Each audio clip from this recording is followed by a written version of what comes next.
Chapter 36. Oliver waited in the doorway with his hands in the pockets of Cody's leather coat. Jake checked the limo driver's identification. It was standard procedure, although Oliver should have done the checking. He assumed that Jake was extra cautious, since this was his first assignment. It seemed fatherly, too. Oliver liked the way that felt. Still, something in Jake's scent whispered concern about this examination. His pulse rate increased by a third the moment Oliver announced the limo's arrival. It hadn't slowed. Jake leaned inside the limo's window, his legs spread apart, waiting for the driver to prove his identity. He had his agency 9mm tucked in the back of his pants. Oliver felt nothing about the routine exam, at least not at first. He was instructed to do it, and he would. When the limo arrived, however, something changed. Oliver resented the doctors for this brash intrusion into his newfound freedom. The unfamiliar emotion surprised and disturbed him.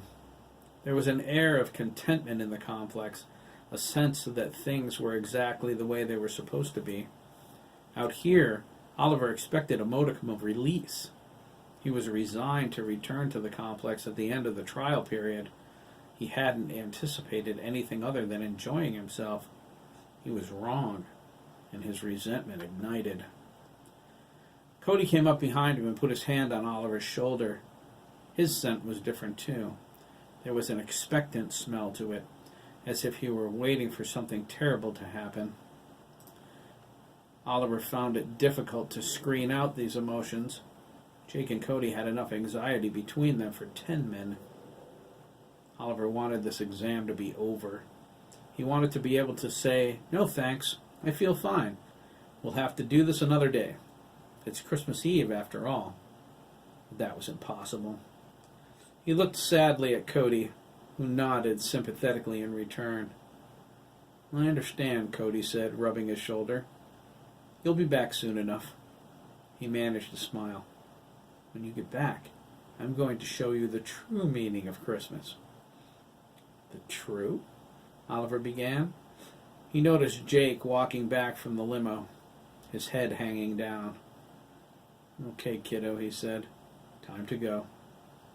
"I'll be back soon," Oliver said, trying to sound upbeat. "Yeah," Jake said. "Some Christmas, huh?" Cody gave Oliver a gentle nudge. "Remember what I told you?" Jake looked up. "What?" he asked. "Cody's going to show me the true meaning of Christmas when I get back," Oliver replied. That made Jake smile. "Oh yeah?" he asked. "You're in for a treat. If there's anyone who knows how to play Santa Claus, it's Cody." Oliver looked from one man to the other. He said, "Let's get this over with. The sooner I'm back, the better." Jake and Cody watched him walk to the limo. Neither said a word, even though they felt the same. This is wrong, and we don't like it. Oliver opened the limo's back door, looked in at the interior, and glanced back at Jake and Cody. "Nice car," he said, flashing a wry smile. He climbed in and shut the door. Jake crossed his arms. He watched the limo drive away, concerned. He turned toward the door and was about to enter, but paused when Cody mumbled something. He looked at him questioningly.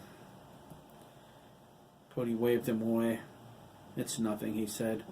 "I was thinking about McAllister." "What about him?" Jake asked, opening the door for his friend. "Well," Cody offered, stepping into the kitchen. He poured another cup of coffee. "I'm surprised he's still around, that's all." Jake took the cup out of his hand. "Thanks." Cody pursed his lips and poured another. "How so?" Jake asked, sipping. "Well, granted, he's a genius," Cody said, "but the ethical questions of his research, linking computer technology directly to the human brain, it's very..." Jake's coffee cup fell to the floor and shattered. Cody looked over with concern. Jake stared at him like he had just seen a ghost.